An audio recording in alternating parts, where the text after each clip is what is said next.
الله الرحمن الرحيم. الحمد لله رب العالمين، والصلاة والسلام على رسوله الأمين وعلى من تبعه بإحسان إلى يوم الدين. أما بعد، أعوذ بالله من الشيطان الرجيم. بسم الله الرحمن الرحيم. يا أيها الذين آمنوا كتب عليكم الصيام كما كتب على الذين من قبلكم لعلكم تتقون. وعن ابي سعيد الخدري رضي الله عنه قال كان النبي صلى الله عليه وسلم يخرج يوم الفطر والأضحى إلى المصلى، فأول شيء يبدأ به الصلاة ثم ينصرف فيقوم مقابل الناس فيعيدهم ويوصيهم ويأمرهم، وإن كان يريد أن يقطع قطعه أو يأمر بشيء أمر به ثم ينصرف. اللہ تبارک و تعالیٰ کا بے انتہا شکر و احسان ہے کہ اس نے ہمیں اور آپ کو اور دنیا اسلام کو آج کا مبارک دن عطا فرمایا، جس کو ہم اور آپ عید الفطر کہتے ہیں۔ عید الفطر اس لیے کہتے ہیں کہ ایک مہینے کے روزے کے بعد ہم اور آپ دن کے وقت میں کھاتے پیتے ہیں، جس طرح سے رمضان کے مہینے میں پورا دن نہ کھا کر مغرب کے وقت کھانے کی ابتدا گویا ہوتی تھی اور کھاتے تھے، آج کے دن میں اللہ تعالیٰ نے صبح ہی کے وقت میں کھانے کا انتظام کیا اور روزے کو آج کے دن حرام قرار دیا۔ اور یہ زندگی یا جو کہہ لیجیے سال میں ایک بار اور اسی کے ساتھ ایک دوسرا موقع جو عید الاضحیٰ کا ہوتا ہے، وہ دوسرا موقع سال میں 2 بار اللہ تعالیٰ کی طرف سے یہ انتظام کیا گیا اپنے ان بندوں کے لیے جو اس پر ایمان لائے ہیں اور اس کے دین کے تابع بن کر رہے ہیں، کہ وہ خوشی کا اظہار کریں، خوشی کے طور پر یہ 2 دن بنائیں۔ ایک عید الفطر ہے جو آج کا دن ہے، اور دوسرا عید الاضحیٰ جو اب سے تقریباً 2 مہینے اور 10 دن کے بعد آئے گا۔ یہ اسلام کی شعار میں سے ہے، مسلمانوں کی ایک خوشی اور تہوار کے طور پر دیا گیا ہے۔ کیونکہ یہ روزے کے بعد دن آیا ہے، اور روزہ آپ جانتے ہیں کہ اللہ تعالیٰ نے مسلمانوں پر فرض کیا تو اس کا مقصد کیا تھا؟ قرآن کریم نے اس کا مقصد بیان کیا، لعلکم تتقون۔ آیت میں جو ہے کہ یا ایھا الذین آمنوا کتب علیکم الصیام کما کتب علی الذین من قبلکم لعلکم تتقون۔ اے ایمان والو، تم پر روزہ فرض کیا گیا جس طرح سے تم سے پہلے کی امتوں پر یہ روزہ فرض کیا گیا تھا، اور مقصد یہ ہے کہ تمہارے اندر تقویٰ اور پرہیزگاری پیدا ہو جائے، تم اللہ تعالیٰ سے ڈرنے والے بن جاؤ، گناہ سے بچنے والے بن جاؤ، تمہارے اندر یہ سلیقہ پیدا ہو جائے کہ اللہ تعالیٰ کی اطاعت اور فرمانبرداری کیسے کی جاتی ہے، اللہ تعالیٰ کی نافرمانیوں سے کیسے بچا جاتا ہے، اور ایک پاکیزہ زندگی کس طرح سے گزاری جاتی ہے، تم کو یہ سلیقہ آ جائے، اس لیے روزہ فرض کیا گیا۔ چنانچہ جن لوگوں نے ماہ رمضان کی حقیقت کو سمجھا، انہوں نے واقعی رمضان سے اپنا حصہ حاصل کرنے کی کوشش کی۔ یہ رمضان ہماری آپ کی تطہیر کے لیے آیا تھا، ہماری آپ کی پاکیزگی کے لیے آیا تھا، یہ تربیت اور ٹریننگ کا ایک مہینہ تھا جس میں ہمیں اور آپ کو تیار کیا جا رہا تھا اگلے 11 مہینوں کے لیے، کہ ہم اگلے 11 مہینوں میں اپنی زندگی کس طرح سے گزاریں گے۔ ہمیں تربیت دی جا رہی تھی کہ نافرمانی سے بچنے کی کیا کیا تدبیریں ہو سکتی ہیں، اور نافرمانی سے کس کس طور پر تم بچ سکتے ہو، اپنی زبان کی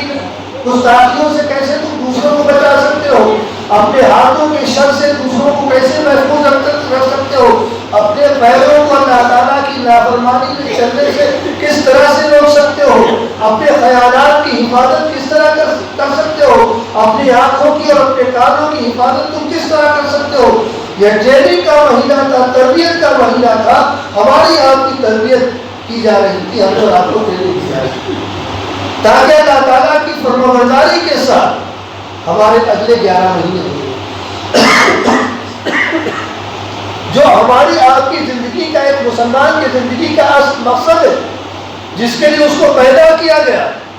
اللہ تعالیٰ فرماتا ہے ما خلقت الجن والانس الا لیعبدون، اور کوئی مقصد نہیں ہے، ہمیں اور آپ کو دنیا داری کے لیے نہیں بھیجا گیا، دنیا کو سمیٹنے کے لیے نہیں بھیجا گیا، کوٹھی اور بنگلے بنانے کے لیے نہیں بھیجا گیا، بلکہ بھیجا گیا ہے اس لیے کہ اللہ تعالیٰ کی اطاعت، اللہ تعالیٰ کی تابعداری کر کے اپنی زندگی کو گزارے، اللہ تعالیٰ کی بندگی کے ساتھ اپنی زندگی کو گزارے، اس کے بندے بن کر رہے، ہر لمحے میں اس کے بندے رہے، اپنے کھانے پینے میں بھی، اپنے پہننے اوڑھنے میں بھی، اپنی روزمرہ کی زندگی کے ہر لمحے میں، اپنی ذاتی زندگی میں، اپنی معاشرتی زندگی میں، غرض یہ کہ زندگی کا کوئی لمحہ بندگی سے خالی نہ گزرنے پائے۔ اللہ تعالیٰ نے اس کو پیدا کیا اور ہمیں اور آپ کو نہیں۔ اس کا یہ فرمان ہے کہ تمام انسانوں کو ہم نے مقصد تو یہی ہے ان کی تخلیق کا، اور اسی طرح تمام چیزوں کو اسی غرض سے پیدا کیا کہ سب کے سب ہمارے نبی بن کر رہے، سب کے سب ہمارے فرمانبردار بن کر رہے، ہماری اطاعت سے کوئی روگردانی نہ کرے، کیونکہ جو ہماری اطاعت سے روگردانی کرے گا پھر اس کا انجام بھی اچھا نہیں ہوگا۔ قرآن کریم کہتا ہے من اعرض عن ذکری فإن له معیشة ضنکا ونحشره یوم القیامة اعمى، جو ہمارے ذکر سے، ہماری یاد سے منہ موڑے گا، ہم دنیا میں اس کا جینا دوبھر کر دیں گے، اس کی زندگی کو تنگیوں سے گھیر دیں گے، پریشانیوں پر پریشانیاں، مصائب پر مصائب، مشکلات پر مشکلات اس کی زندگی کا مقدر بنا دیں گے۔ یہ تو دنیا کی زندگی کا معاملہ ہے، اور جب قیامت میں ہم اس کو اس کے قبر سے نکالیں گے تو نحشرہ یوم القیامۃ اعمى، اس کو اندھا بنا کر اٹھائے گا، اور جب وہ ہم سے شکایت کرے گا قال رب لم حشرتنی اعمى وقد كنت بصیرا، اے پروردگار تو نے ہمیں اندھا بنا کر اٹھایا جبکہ ہم دنیا میں تو بینا تھے، دنیا میں ہر چیز دیکھتے تھے، سارے مناظر، سارے نظارے ہماری آنکھوں کے سامنے رہتے تھے، لیکن آج کیا بات ہے کہ ہمیں کچھ نظر نہیں آ رہا ہے، ہماری آنکھوں کی روشنی کیوں چلی گئی؟ تو اس کا جواب اللہ تعالیٰ کی طرف سے دیا جائے گا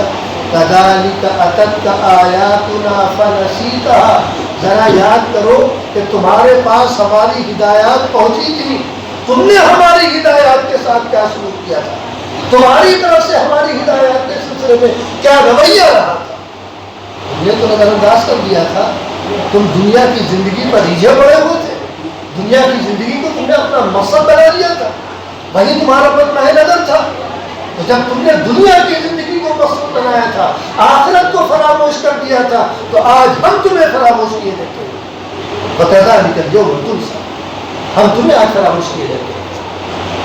تو ہماری آپ کی زندگی کا مقصد یہ ہے کہ ہم اللہ کے بندے ہیں تو اللہ کے بندے بن کر رہیں،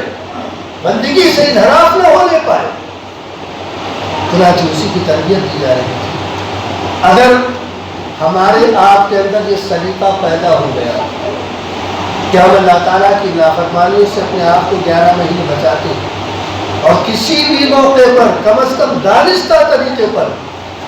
ہم اور آپ اللہ تعالیٰ کی نافرمانی نہیں کرتے، کسی بھی معاملے میں، نہ آنکھوں کے معاملے میں، نہ کانوں کے معاملے میں، نہ زبان کے معاملے میں، نہ ہاتھ پیروں کے معاملے میں، نہ قلب دماغ کے معاملے میں، کسی بھی معاملے میں اور کسی بھی انداز سے اللہ تعالیٰ کی نافرمانی نہیں کرتے ہیں، تو سمجھ لیجیے کہ ہماری آپ کی یہ عبادتیں قبول ہوں، اور جو ہم نے اور آپ نے اللہ تعالیٰ سے دعائیں مانگی اطاعت اور فرمانبرداری کے سلسلے میں، اور اللہ تعالیٰ سے جو بار بار یہ کہا کہ اللہ اسلام پر زندہ رکھ اور ایمان پر خاتمہ فرما، اللہ تعالیٰ نے وہ دعا قبول کر لی، اور اسی کے نتیجے میں باقی زندگی گزارنے کا موقع ملا۔ اگر یہ سلیقہ ہمارے آپ کے اندر آ گیا تو ہم اور آپ سعیدوں میں شمار کیے جائیں گے، نیک بختوں میں شمار کیے جائیں گے، اور اگر خدا نخواستہ یہ سلیقہ نہیں آیا اور زندگی پھر اسی ڈھرے پر آ گئی، اسی ڈگر پر آ گئی جو ماہ رمضان کے شروع ہونے سے پہلے تھا، کہ ہر طرح کی برائیاں تھیں ہمارے اندر، نافرمانیاں تھیں، ان کے ساتھ جاتی، ان کے ساتھ جاتی، ان کو تھپا مارنا ہو، ان کو گالی دینا ہو، ان کے ساتھ بدتمیزی کرنا ہو، ان کا حق مار دینا ہو، یہ اگر خدا نخواستہ یہی ہماری زندگی پلٹ آتی ہے، اسی راستے پر پھر آ جاتے ہیں، تو پھر اس کا مطلب یہ ہوا کہ رمضان تو آیا اپنی تمام جلوہ سامانیوں کے ساتھ، اللہ تعالیٰ نے انتظام تو کیا ہماری آپ کی پاکیزگی اور طہارت کے لیے، لیکن ہم نے اور آپ نے اس کا کوئی فائدہ نہیں اٹھایا۔ ایک سمندر تھا اللہ تعالیٰ کی رحمتوں کا جو صرف ہمارے آپ کے دروازے پر نہیں بہ رہا تھا، بلکہ گویا ہمارے آپ کے گھروں کے اندر آ گیا تھا۔ اب اس سے بھی اگر فائدہ نہ اٹھایا جا سکا تو پھر ایسا شخص کتنا بدنصیب ہو سکتا ہے کہ گھر کے اندر آ گیا سمندر، رحمتوں کا سمندر، گویا وہ غرض مند ہے کہ ہم کسی طرح سے اس سے فائدہ اٹھا لیں، بجائے اس کے کہ غرض مند تو ہم تھے، ہمیں ضرورت تھی، لیکن وہ گویا ہماری ضرورت پر وہ اپنی ضرورت کو ظاہر کرتے ہوئے ہمارے گھر کے اندر آ گیا، لیکن اس کے باوجود ہم نے اس کی قدر کی اور اس کو اپنی آنکھوں سے بہتا ہوا دیکھا، جاتا ہوا دیکھا، اور اس سے ذرا بھی اکتساب نہیں کر سکے۔ کہنے والے نے اسی لیے کہا آج کا دن ہم نے اور آپ نے عید کے طور پر منانے کا ایک سلسلہ شروع کیا اللہ تعالیٰ کی طرف سے دیے ہوئے خوشی کے دن کے طور پر،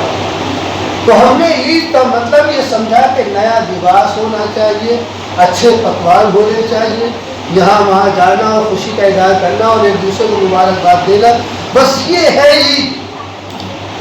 اس سے زیادہ کچھ نہیں ہے۔ تو اگر یہی عید ہے تو اللہ کے ایک بندے نے بڑی اچھی بات کہی، لیس العید لمن لبس الجدید وانما العید لمن خاف الوعید۔ عید اس کی نہیں ہے جو نیا لباس پہنتا ہے، بلکہ عید تو اس کی ہے جو اللہ تعالیٰ کی وعیدوں سے ڈرتا ہے۔ اللہ تعالیٰ نے جو وعیدیں سنائی ہیں قرآن کریم کے اندر یا اپنے نبی کی زبان مبارک پر، ان وعیدوں سے جو ڈرتا ہے کہ نافرمانی کرو گے تو یہ ہوگا، اگر تم نے اللہ تعالیٰ کے حکم کو توڑا تو اللہ تعالیٰ کی پکڑ ہوگی، اللہ تعالیٰ ناراض ہوگا، جہنم میں سزا دی جائے گی، قیامت کے دن کی ہولناکیوں سے بچایا نہیں جائے گا، جہنم کی تبش آئے گی، اور یہ اور قبر کا عذاب، مختلف قسم کی جو وعیدیں ہیں، ان وعیدوں سے جو ڈر کر رہا اور اپنے آپ کو ان تمام چیزوں سے جو اس کا موجب بنتی ہے اپنے آپ کو بچا کر رکھا، حقیقت میں عید اس کی ہے، چاہے وہ پھٹا پرانا اور پیمن مہنگا کپڑا پہن کر آئے۔ اسی طرح سے لیس العید لمن رکب البطایا انما العید لمن ترک الخطایا، عید اس کی نہیں ہے جو سواریوں پر سوار ہو کر شاہانہ انداز میں یہاں وہاں جا رہا ہے، بلکہ عید تو حقیقت میں اس کی ہے کہ جس نے نافرمانیوں کو چھوڑ دیا، نافرمانیوں سے طائب ہو گیا، کہ اب تک جو زندگی گزری چلو ٹھیک ہے، غفلت تو گزر گئی، لیکن اب سے بیداری آئے گی، اب سے ہم بیدار بن کر رہیں گے اور اللہ تعالیٰ کے فرمانبردار بن کر رہیں گے۔ جس نے اس انداز سے ماہ رمضان سے اتصال کیا، حقیقت میں عید اس کی ہے، اس کا نیا کپڑا اس کو مبارک، اس کے اچھے پکوان اس کو مبارک، اور خوشی کا اظہار بھی اس کو مبارک۔ مگر افسوس کی بات کہ ہم نے عید کو ایک رسم کہ نیا کپڑا پہنا جائے اور یہ کیا جائے وہ کیا جائے، اس طور پر عید تک نہیں گزارا جائے۔ نبی کریم صلی اللہ علیہ وسلم کے عہد مبارک میں جب آپ مدینہ منورہ ہجرت کر کے پہنچے، ہر مذہب میں یہی ہے کہ وہ اپنی خوشی کے ایام کچھ نہ کچھ مقرر کرتے ہیں اور اس دن تمام کاموں سے فارغ ہوتے ہیں، ساری منڈیاں بند رہتی ہیں، ساری تجارت گاہیں بند رہتی ہیں، ساری دکانیں بند رہتی ہیں، اور آپس میں مل جل کر ہنسی خوشی کے طور پر دن گزارا کرتے ہیں۔ چنانچہ مدینہ منورہ میں انصار وغیرہ اور دوسرے قبائل سب اسی انداز سے اپنے دن گزارا کرتے تھے۔ تو نبی کریم صلی اللہ علیہ وسلم نے ہجرت کر کے مدینہ منورہ پہنچے، جس کو حضرت انس رضی اللہ عنہ فرماتے ہیں کہ قدم النبی صلی اللہ علیہ وسلم والمدینہ ولهم یومان یلعبون فیہما۔ آپ جب مدینہ منورہ پہنچے تو آپ نے دیکھا لوگوں کو کہ 2 دن ہیں سال میں جس میں وہ خوب کھیل تماشا کرتے ہیں،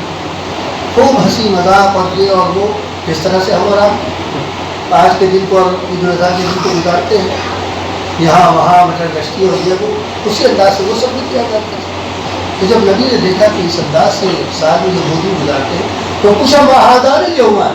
یہ 2 دن تمہارے کیسے ہیں؟ دن میں تو اپنے سارے کاموں سے فارغ ہوتے ہو اور ایک دوسرے کے ساتھ اس طور پر خوشی کا اظہار کرتے ہوئے اپنے دنوں کو گزارتے ہو۔ انہوں نے کہا کنا نلعب فی الجاہلیہ، ہم لوگ دور جاہلی میں اسلام کی آمد سے پہلے یا اسلام کو قبول کرنے سے پہلے ہم اسی طور پر اپنے دنوں کو یہ 2 دن گزارا کرتے تھے، وہی طریقہ آج بھی ہمارے اندر ہے، اسی طریقے پر دن کو گزارتے ہیں۔ تو اسلام کھیل تماشے کا مذہب نہیں ہے، اسلام میلے کھیلوں کا مذہب نہیں ہے۔ اللہ تعالیٰ سنجیدہ ہے، وقار صاحب وقار ہے، وہ اپنے بندوں کے اندر وقار دیکھنا چاہتا ہے، وہ اپنے بندوں کے اندر سنجیدگی دیکھنا چاہتا ہے، کھیل تماشے اس کو پسند نہیں ہے۔ لہٰذا اس نے وقار والی چیز ہوتا ہے کہ جس میں انسان کی انتہائی شرافت کا اور شائستگی کا مظاہرہ ہوتا ہے۔ چنانچہ آپ نے فرمایا قد ابدلکم اللہ بہما خیرا منہما یوم الاضحیٰ و یوم الفطر، اللہ تعالیٰ نے تمہارے ان 2 دنوں کے مقابلے میں اس سے بہتر دن تم کو دیے ہیں، ان 2 دنوں کو بدل کر دوسرے 2 دن تمہیں عطا کیے ہیں جو اس سے کہیں بہتر ہے کہ بطور عبادت بھی اس میں تم اپنا کام انجام دے سکتے ہو اور اللہ تعالیٰ کی رضا کے ساتھ گزارو تو اس سے بہتر کوئی دن نہیں۔ اور وہ 2 دن یوم الفطر و یوم الاضحیٰ، ایک تو عید قربہ ہے جس میں تم یادگار بناتے ہو اپنے باپ کی، اور دوسرا دن جو رمضان کے بعد یکم شوال کو آتا ہے جس کو عید الفطر کہا جاتا ہے، یہ تو یہ اسلام نے ہم کو اور آپ کو دیا۔ ان 2 دنوں کی اس اعتبار سے بڑی قدر و قیمت ہے اسلام کے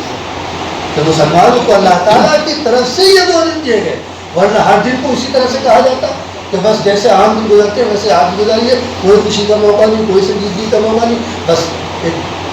زندگی کا ایک تسلسل رہنا چاہیے۔ لیکن اللہ تعالیٰ بھی اپنے بندوں کے جذبات کی قدر کرتا ہے، اپنے بندوں کے جذبات کا اس کو بھی خیال ہے، اس نے خوشی کے طور پر مدعو کی۔ اب ہماری ذمہ داری تو یہ تھی کہ جو تیروں کے ایام تھے ان سے ہم بھرپور طریقے کا انتخاب کر لیں، اس کے دنوں سے بھی اور اس کی راتوں سے۔ لیکن افسوس کہ دن بھی ہم نے عام دنوں کی طرح سے گزار دیے، اور بس ایک رسم تھی روزے کی شکل بنا کر اللہ تعالیٰ کے حضور میں پیش کرنا۔ دیکھا کہ محلے میں اور بستی میں سب لوگ صبح سے شام تک کھانا پینا چھوڑے ہوئے،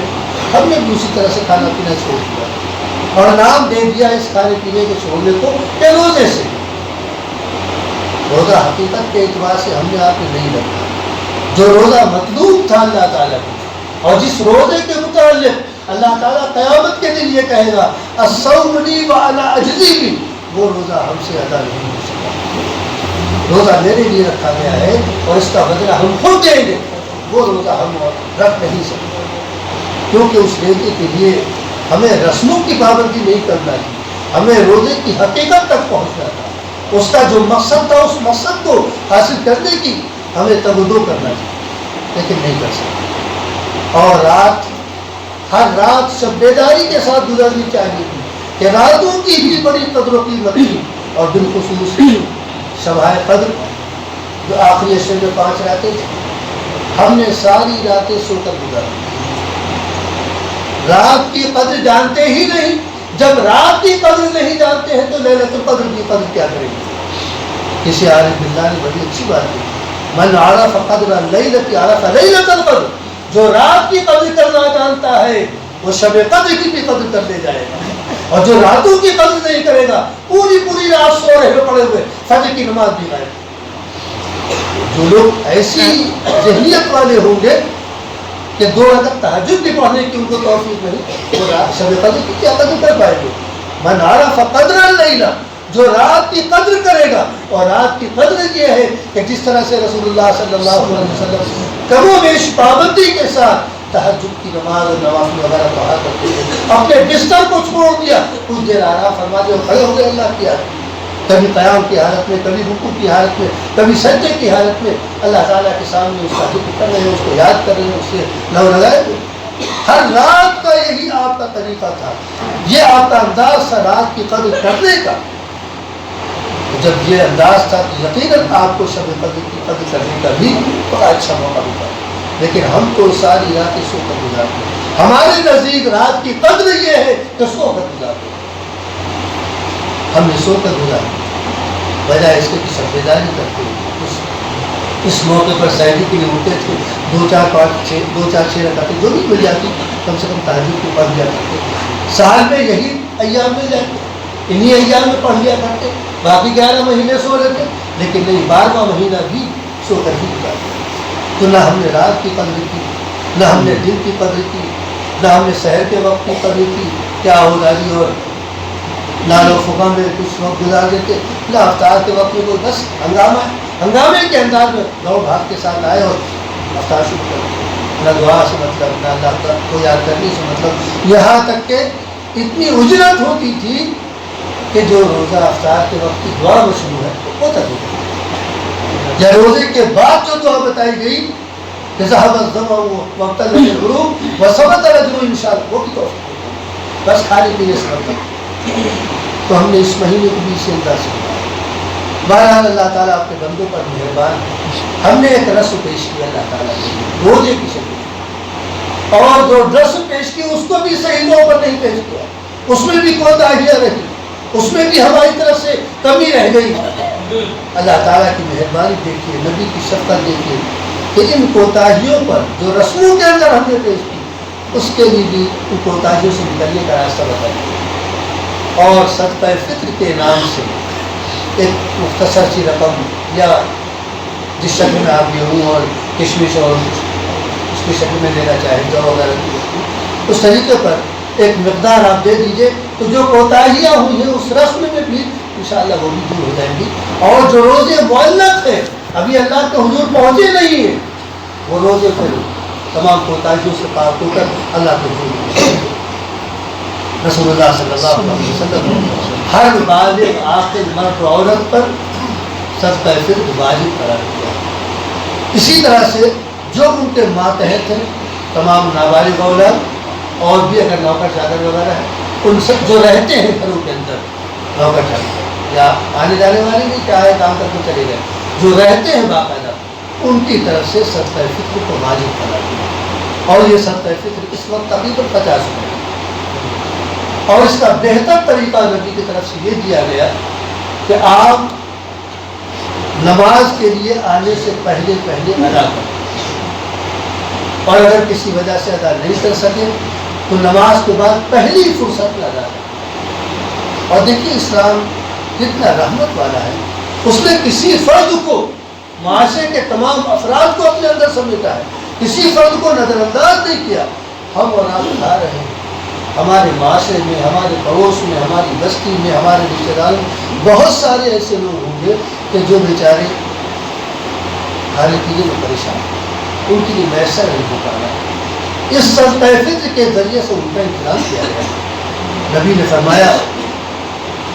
کہ نبی کے بارے میں فرمایا حضرت عبداللہ بن عباس رضی اللہ عنہ کہ فرض رسول اللہ صلی اللہ علیہ وسلم زکوٰۃ الفطر صدقۃ الفطر طہر الصیام من اللغو والرفث وطعمۃ للمساکین. روزے کے اندر جو بھی کوتاہیاں ہوئی, لغو باتیں ہوئی, اور اسی طرح سے اللہ تعالیٰ کی نافرمانیاں ہوئی, اس صدقہ فطر سے روزوں کو پاک کر دیا جائے گا. یہ روزوں کی پاکی کا ذریعہ قرار دیا گیا ہے. اور وطعمۃ للمساکین, جو بیچارے غریب اور نادار قسم کے لوگ ہیں, چاہے وہ ہمارے آپ کے پڑوس میں ہوں, ہمارے آپ کے محلے اور بستی میں ہوں, ہمارے آپ کے رشتے داروں میں ہوں, ان کے لیے کھانے کا انتظام کر دیا گیا کہ اس کے ذریعے سے ہوگی. لہٰذا اسی وجہ سے حکم یہ دیا گیا کہ آپ نماز سے پہلے ہی ادا کر کے آئے, تاکہ جب آپ نماز کے بعد کھانے پینے کے لیے پہنچے گھر اپنے, کہیں گھر پہنچو کھانا پینا شروع کرے, تو وہ غریب بھی اس کے گھر میں بھی چولہا جل چکا ہو اور اس نے اپنے لیے اور اپنے بچوں کے لیے کھانے کا انتظام ہو جائے. یہ صدقہ فطر, اس میں کسی قسم کی کوتاہی نہیں ہونی چاہیے. کم سے کم انسانیت کی بنیاد پر ہمیں تو یہی خیال کرنا چاہیے تھا کہ آج کے دن ہم اچھا کھا رہے ہیں, کوئی سالن کی شکل میں, کوئی قورمے کی شکل میں, کوئی اسے وہ بیچارہ جو غریب ہے اس کے وہاں شاید دال آج بھی تک تو کم سے کم آج کے دن تو وہ پتلا ہی سالن سے ہی خوش ہوگی تو کھا لے, اچھا خوش ہوگی تو میٹھے کے طور پر سوئی یا کوئی چیز کھا لے. ہم اور آپ کو پھر روائے تو خوب کھائے, کپڑے بھی اچھے پہن لیے, نئے نئے کپڑے پہن لیے, کھانا بھی اچھا ہو گیا، اس کے بارے میں جو سوچی انسانیت کی بنیاد پر اسلام بڑا حساس مذہب ہے۔ لہذا ان تمام باتوں کے پیش نظر ہمیں احساس پیدا ہونا چاہیے ہمارے اندر، اور اگلے جو 11 مہینے ہیں اس میں ہماری زندگی کیسی گزرنی چاہیے، یہ پیغام دیا جا رہا ہے رمضان کے ذریعے سے کہ جس طرح سے تم رمضان کے روزوں کی حالت میں تم نے اپنے آپ کو اللہ تعالیٰ کی نافرمانی سے بہرحال کوشش تو کی بچانے کی، اور اپنے روزے کو پاک صاف رکھنے کی کوشش تو کی، ٹھیک یہی طریقہ تمہارا غیر رمضان میں بھی ہونا چاہیے۔ کہ شوال کا مہینہ شروع ہوا تو اب تو آزاد ہو گئے، ابلیس چھوڑ دیا گیا، ہم بھی آزاد ہو گئے کہ جیسے چاہے اپنی زندگی گزارے۔ اب کیسی پابندی؟ اب نہ زبان پر پابندی ہے، نہ نگاہ پر پابندی ہے، نہ خیالات پر پابندی ہے، ہر طرح کی آزادی ہے۔ آزادی ایک مسلمان کو نہیں مل سکتی جب تک وہ دنیا میں ہے، اس کے لیے آزادی کا کوئی تصور نہیں۔ آزادی تو ان کے لیے ہے جو اللہ کو نہیں مانتے، جو اللہ تعالیٰ کے باغی ہے، جو اللہ کو ماننے والے ہیں، ان کی ہر سانس اسلام کے تابع ہے، ان کے لیے آزادی نہیں ہے۔ ہاں، موت کے بعد جب اللہ کے حضور میں پہنچیں گے ہر طرح کی آزادی، پھر آپ سے کسی قسم کا کوئی مطالبہ نہیں، نہ نماز کا مطالبہ، نہ روزے کا مطالبہ، نہ تلاوت کا مطالبہ، نہ اور کسی قسم کا مطالبہ۔ آپ پوری طرح سے آزاد، ہم پوری طرح سے آزاد، اب جو جی چاہے کریں۔ لیکن اس دنیا میں جب تک ہم اور آپ ہیں، اور کم از کم جب تک ہمارے آپ کے ہوش و حواس سلامت ہیں، قطعی طور پر آزادی کا تصور بھی ہمارے آپ کے اندر نہیں ہونا چاہیے کہ ہم آزادانہ زندگی گزاریں۔ آزادانہ زندگی یا تو اللہ تعالیٰ کے باغی لوگ گزارتے ہیں، یا وہ چوپائے گزارتے ہیں جو شریعت کے مکلف نہیں بنائے گئے ہیں۔ جانور آزادانہ زندگی گزارتے ہیں۔ لَهُمْ قُلُوبٌ لَا يَفْقَهُونَ بِهَا وَلَهُمْ أَعْيُنٌ لَا يُبْصِرُونَ بِهَا وَلَهُمْ آذَانٌ لَا يَسْمَعُونَ بِهَا أُولَٰئِكَ كَالْأَنْعَامِ بَلْ هُمْ أَضَلُّ۔ ان کے پاس دل تو ہے لیکن سوچتے سمجھتے نہیں کہ زندگی کس مقصد کے لیے دی گئی ہے۔ ان کے پاس آنکھیں ہیں، سب کچھ دیکھتے ہیں، اس کے باوجود اس کو اختیار نہیں کرتے، اور کان بھی ہے، اچھی باتیں ان کے کانوں میں پہنچتی ہیں لیکن دل تک پہنچنے نہیں دیتے۔ ان کا معاملہ تو یہ ہے کہ اولئک کالانعام، یہ جانوروں کی طرح سے ہے، بل ہم اضل، بلکہ جانور سے بھی بدتر ہے۔ جانور تو کم سے کم اپنے وظیفہ حیات کو پورا کر رہا ہے، لیکن یہ ہے کہ اپنی زندگی کے مقصد کو پہچان ہی رکھے اور اپنی زندگی کے مقصد کو ہی پورا کرے، تو جانور سے بھی بدتر ان کی زندگی ہے۔ لہٰذا جانوروں سے بدتر زندگی نہ گزار کر، باغیوں والی زندگی نہ گزار کر، فرما بردارانہ زندگی گزارے، اللہ تعالیٰ کی اطاعت اور اللہ تعالیٰ کی